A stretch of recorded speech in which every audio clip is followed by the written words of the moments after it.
കുടുംബത്തിനെ വളരെ അടുത്തറിയുന്നതാണ്. അപ്പം അതുകൊണ്ട് തന്നെ ഒരു കുടുംബ സുഹൃത്ത് എന്നുള്ള രീതിയിൽ ഈ സ്ട്രഗിളും ഈ നിമിഷം വരെ ഇത് വന്നെത്തി നിൽക്കുമ്പോൾ വളരെ സന്തോഷം. സാറിൻ്റെ മോളും അച്ഛനും മോളും എന്നുള്ള റിലേഷൻ അല്ല, സെറ്റിലെത്തിക്കഴിഞ്ഞാൽ പിന്നെ മകള് സാർ എന്നാണ് വിളിക്കുക. ഡയറക്ടർ, അസോസിയേറ്റ് എന്നുള്ള രീതിയിലുള്ള ഇതിലോട്ടായി. അപ്പോൾ എല്ലാവർക്കും നമസ്കാരം. ഇന്ന് നമ്മുടെ കൂടെ ഉള്ളത്, അല്ലെങ്കിൽ ഇന്ന് എൻ്റെ കൂടെ ഉള്ളത് ദ മലബാർ ടെയിൽസ് എന്ന് പറഞ്ഞ സിനിമയുടെ പ്രധാന കഥാപാത്രങ്ങളായിട്ടുള്ള പ്രസീത മാമും അതുപോലെ തന്നെ സുമന്യ മാമാണ്. നമസ്കാരം മാം. നമസ്കാരം. അപ്പോൾ ഈ മലബാർ ടെയിൽസ് ഒരു സിനിമ എന്ന് പറയുന്നതിലുപരി ഒന്നിലധികം സിനിമകളുടെ ഒരു കൂടിച്ചേരലാണ് ഈ ഒരു സിനിമ. അപ്പോൾ അതിൽ എത്രാമത്തെ അല്ലെങ്കിൽ ഏത് സിനിമയിലായിട്ട് വരും നിങ്ങൾ രണ്ടാളും? മലബാർ ടെയിൽസ് ഒരു 5 കഥകളുടെ 5 ഷോർട്ട് ഫിലിംസിൻ്റെ ഒരു കൂടിച്ചേരലുകളാണ്. അപ്പോൾ അതിൽ പർദ എന്ന് പറഞ്ഞിട്ടുള്ള ഒരു കഥയിലെ ഒരു ക്യാരക്ടറാണ് ഞാൻ ചെയ്യുന്നത്. അപ്പോൾ നമ്മൾ പോസ്റ്ററിൽ കാണുന്ന പർദ്ദയിട്ടുള്ള കുട്ടിയുടെ അമ്മയുടെ റോളായിട്ടാണ് ഞാൻ ചെയ്യുന്നത്. വേറെ എന്താ ചോദിച്ചത്? അപ്പോൾ ഞാനിതിൽ ബംഗ്ലോ എന്നാണ് എൻ്റെ മൂവിയുടെ പേര്. അതിൽ എൻ്റെ വീട്ടിലേക്ക് ഒരു ഇടക്കാലത്തെ അവധിക്ക് എൻ്റെ ഞങ്ങളുടെ വീട്ടിലേക്ക് വരുമ്പോൾ യാദൃശ്ചികമായി അവിടെ നടക്കുന്ന ഒരു സംഭവമാണ്. അതെ. അപ്പോൾ ഈ സിനിമ എന്ന് പറയുമ്പം ഒരു ഫാമിലിയുടെ അല്ലെങ്കിൽ ഒരു കുടുംബത്തിന്റെ സ്വപ്നം അല്ലെങ്കിൽ ഒരു വ്യക്തിയുടെ സ്വപ്നം കുടുംബം ഏറ്റെടുത്ത് നടത്തിയിട്ടുള്ള ഒരു ഫിലിമാണ് അല്ലെങ്കിൽ ഒരു കൂടിച്ചേരലാണ്. അപ്പം എന്താണ് അതിനെ പറ്റി, ആ ഫാമിലിയെ പറ്റി എന്താ പറയാനുള്ളത്? വളരെ നമ്മളെ ഇൻസ്പയർ ചെയ്യുന്ന ഒരു ഫാമിലിയാണ്. ഒരു ചെറിയ കുടുംബത്തിൽ നിന്നും ഒരു വലിയ സിനിമയിലേക്ക് എത്താൻ ഒരാളുടെ ഒരു പാഷന് വേണ്ടി ഒരു കുടുംബം മുഴുവൻ, അത് പിന്നെ അത് കുടുംബത്തിൻ്റെ മുഴുവൻ പാഷനായി മാറുകയും ഒരുമിച്ച് നിന്ന് അത് അച്ചീവ് ചെയ്യാന്ന് പറഞ്ഞിട്ടുള്ളത് ചെറിയൊരു കാര്യമല്ല. എന്നെ സംബന്ധിച്ചിട്ട് ഞാൻ അവരുടെ കഴിഞ്ഞൊരു 15 വർഷമായിട്ട് ഈ കുടുംബത്തിനെ വളരെ അടുത്തറിയുന്നതാണ്. അപ്പം അതുകൊണ്ട് തന്നെ ഒരു കുടുംബ സുഹൃത്ത് എന്നുള്ള രീതിയിൽ ഈ സ്ട്രഗിളും ഈ നിമിഷം വരെ ഇത് വന്നെത്തി നിൽക്കുമ്പോൾ വളരെ സന്തോഷം ആണ് എനിക്ക് തോന്നിയിട്ടുള്ളത്. അതിൻ്റെ കഴിഞ്ഞിട്ടുള്ളത് തീർച്ചയായിട്ടും ഒരു ഭാഗ്യം. അതെ.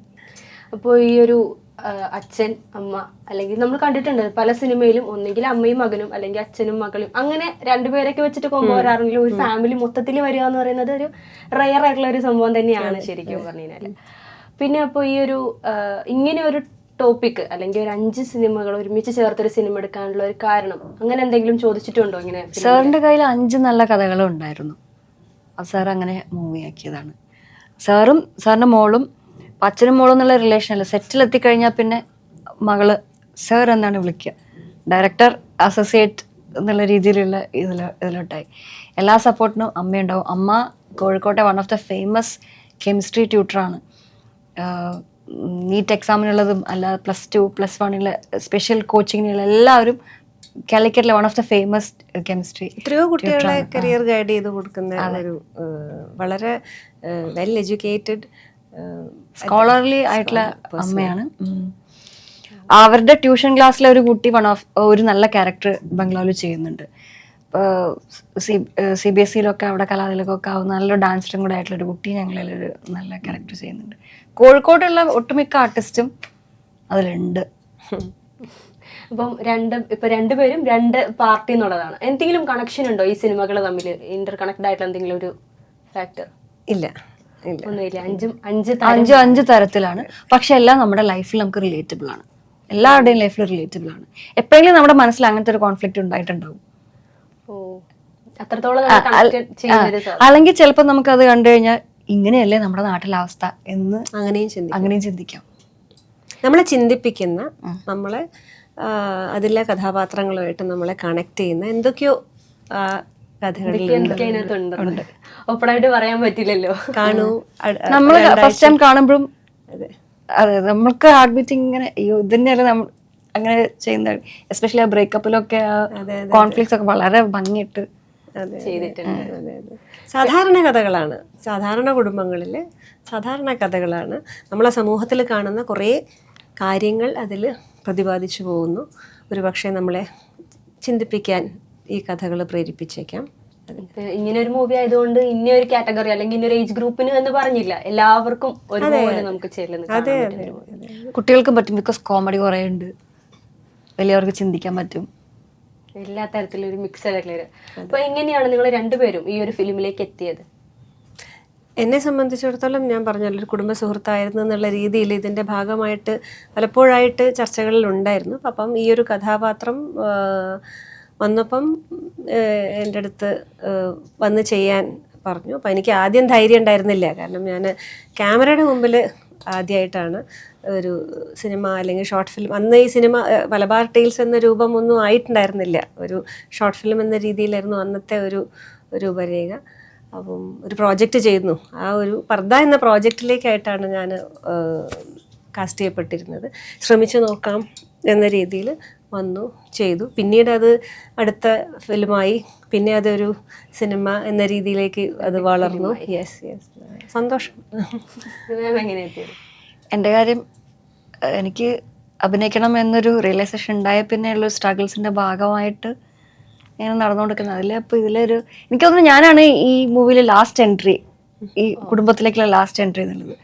അപ്പോൾ അതിൽ തന്നെ ചെയ്യുന്ന ഒരു ആൾ വിളിച്ചിട്ട് വന്നതാണ്. മേ ബി എൻ്റെ സ്ട്രഗിൾസിൻ്റെ ഭാഗമായിട്ട് എനിക്ക് കിട്ടിയൊരു ലക്കായിരിക്കാം. ഒരുപാട് നാളായോ ഇങ്ങനെ സിനിമയിൽ വരണം അല്ലെങ്കിൽ സിനിമയിലേക്ക് എത്തണം എന്ന് പറഞ്ഞാൽ എൻ്റെ ലൈഫിൽ ലേറ്റ് റിയലൈസേഷനാണ്. ഞാൻ പഠിച്ചിറങ്ങി ഒരു 10 വർഷത്തോളം വർക്ക് ചെയ്ത് കല്യാണം കഴിഞ്ഞ് ഡെലിവറി കഴിഞ്ഞ ശേഷം ആണ് ഒരു ഷോർട്ട് ഫിലിം ചെയ്യാൻ ഇടയായി. അതിനുശേഷം ഒരു സിനിമയിൽ ഒറ്റൊരു 2 സീൻ ചെയ്യാൻ ഇടയായി. KL 1010 എന്ന് പറഞ്ഞൊരു സിനിമയായിരുന്നത്. അത് ചെയ്യുമ്പോൾ കിട്ടിയ റിയലൈസേഷൻ തന്നെയാണ് അഭിനയത്തിലേക്ക് ഇങ്ങനെ തുടർന്ന് പോകുന്നത്. പക്ഷെ അങ്ങനെ വെച്ച് ഞാൻ കലയോട് ദൂരെ നിന്ന ആളൊന്നുമില്ല. സ്കൂളിൽ പഠിക്കുമ്പോൾ നമ്മൾ ഈ പാട്ട്, ഡാൻസ് അങ്ങനെയൊക്കെ സ്റ്റേറ്റ് ലെവലൊക്കെ പോയിട്ട് നമുക്ക് 10th ഗ്രേസ് മാർക്കൊക്കെ കിട്ടുമല്ലോ, 30 മാർക്സ് അങ്ങനെയൊക്കെ കിട്ടിയിട്ടുണ്ട്. പക്ഷെ സിനിമയിൽ അഭിനയിക്കാൻ നമ്മുടെ വീട്ടിലാരും ഇല്ല, അതിന് കണക്ട് അങ്ങനെയൊന്നും ഞാൻ ചിന്തിച്ചിരുന്നില്ല. നമുക്ക് എത്തിപ്പെടാൻ പറ്റാത്തൊരു മേഖലയല്ല. അതാ ഞാൻ പറഞ്ഞത്, ഇതൊരു സാധാരണ ഒരു സിനിമാ കുടുംബത്തിൽ നിന്ന് വന്ന ആൾക്കാരൊന്നുമില്ല. അപ്പം അവരൊരു സിനിമയുടെ ഭാഗമാകുമ്പോൾ അതിനോട് അനുബന്ധമായിട്ടുള്ള കുറേ ആൾക്കാർ അതിൻ്റെ ഭാഗമായി വന്നു മാറി. അപ്പൊ മാം പറഞ്ഞു ക്യാമറയുടെ മുന്നിൽ ആദ്യമായിട്ടാണ് എന്ന് മാം പറഞ്ഞു. അപ്പൊ ക്യാമറയുടെ പിന്നിൽ എന്താ ചെയ്തിരുന്നേ? ഒരു പാട്ട് ഡയറക്റ്റ് ചെയ്തിരുന്നു കഴിഞ്ഞ വർഷം. അപ്പോൾ അങ്ങനെ ഒരു ബാക്ക് സ്റ്റേജ് കാര്യങ്ങളും പിന്നെ ഇത്തരം കുറച്ച് ഡിസ്കഷൻസും എഴുത്ത് സ്ക്രിപ്റ്റ് ഡിസ്കഷൻസും ഒക്കെ ആയിട്ട് ഇങ്ങനെ ചെയ്തിട്ടുണ്ട് ചെറിയ രീതിയിൽ. അപ്പം അതെ, ഒരുപാട് നാളുകളായോ അങ്ങനെ ചെയ്യുന്നേ? കുറച്ച് വർഷങ്ങളായിട്ട്. അതെ അതെ, ഇങ്ങനെ ഇദ്ദേഹത്തിൻ്റെ കൂടെയും വേറെ 1-2 സുഹൃത്തുക്കളുടെ കൂടെയൊക്കെ ഇങ്ങനെ എന്നാൽ പറ്റുന്ന രീതിയിലുള്ള ഇൻപുട്സ് കൊടുക്കുന്നു. അതൊരു പ്രൊഫഷണലി എന്നുള്ള രീതിയിൽ, ഒരു സുഹൃത്ത് എന്നുള്ള രീതിയിൽ. അപ്പോൾ എന്നെ സംബന്ധിച്ച് അതൊരു ലേണിംഗ് എക്സ്പീരിയൻസ് ആയിട്ടാണ് ഞാൻ എടുത്തിട്ടുള്ളൂ. അപ്പോൾ കാരണം നമുക്ക് ക്യാമറയുടെ മുന്നിൽ വരിക, അതൊന്നും നമുക്ക് ഒരുപക്ഷെ നമ്മുടെ ജീവിത സാഹചര്യങ്ങൾ കൊണ്ടോ ഒക്കെ ആയിട്ട് നമുക്ക് പറ്റുന്ന ആയിട്ട് പലപ്പോഴും തോന്നിയിട്ടുണ്ടായിരുന്നില്ല. ഇത് എങ്ങനെയൊക്കെ നമുക്കത് റൈറ്റ് ടൈം, ഒരു റൈറ്റ് ടൈം എന്ന് പറയില്ലേ, എല്ലാത്തിനും അതിൻ്റെ സമയമുള്ള പോലെ വന്നു. ഇനിയിപ്പം അഭിനയം തുടർന്നു കൊണ്ടുപോകാനാണോ ആഗ്രഹമുണ്ട്? തീർച്ചയായിട്ടും. നല്ല ക്യാരക്ടേഴ്സ്, നല്ല റോളുകൾ ചെയ്യണം. ഇത് കലയായിട്ട് താല്പര്യമുള്ള ഏതൊരാൾക്കും ഉള്ള പോലെ തന്നെയുണ്ട്. പിന്നെ നമ്മുടെ ജീവിത സാഹചര്യങ്ങൾ, എനിക്ക് ഒരു ജോലിയുണ്ട്, അപ്പോൾ അതുമായിട്ടൊക്കെ ബന്ധപ്പെട്ട് എല്ലാം ബാലൻസ് ചെയ്ത് പോകണം എന്നൊരാഗ്രഹമുണ്ട്. എത്രത്തോളം നടക്കും. എനിക്കൊരു ചെറിയൊരു ടൂറിസം സംബന്ധമായിട്ടുള്ളൊരു സംരംഭമുണ്ട്. അപ്പോൾ അത് വിശാഖപട്ടണത്താണ്. വിശാഖപട്ടണം ബേസ് ചെയ്തിട്ടാണ്, പക്ഷേ പലയിടത്തായിട്ട് നമ്മൾ പോകേണ്ടി വരും. അപ്പോൾ അതിൻ്റെ ഒരു തുടക്കത്തിലാണ്. അതെ. അപ്പം പ്രേക്ഷകരോട് എന്താ പറയാനുള്ളത്? ജനുവരി 3 റിലീസ് ചെയ്യുന്ന മലബാർ ടെയിൽസ് നിങ്ങളെല്ലാം പോയി കാണണം, ഞങ്ങളൊക്കെ ഒന്ന് സപ്പോർട്ട് ചെയ്യണം. വലിയ കാസ്റ്റ് ആൻഡ് ക്രൂ ഒന്നും പറയാനില്ല, പക്ഷേ ഒരു ഫാമിലിയുടെയും അതിന് പുറകിൽ ഒരു വലിയ ടീമിൻ്റെയും ഒരു എഫേർട്ടാണ്. എല്ലാ ജോണറിലും ഉള്ള മൂവീസ് അതിലുണ്ട്. നിങ്ങളെ അതെന്തായാലും നിരാശപ്പെടുത്തില്ല. അപ്പോൾ ഇത്ര സമയം നമുക്ക് വേണ്ടി തന്നതിന്, ഒരു സിനിമയുടെ ഇത്രയും വിശേഷങ്ങൾ തന്നതിന് ഒരുപാട് നന്ദി. Thank you.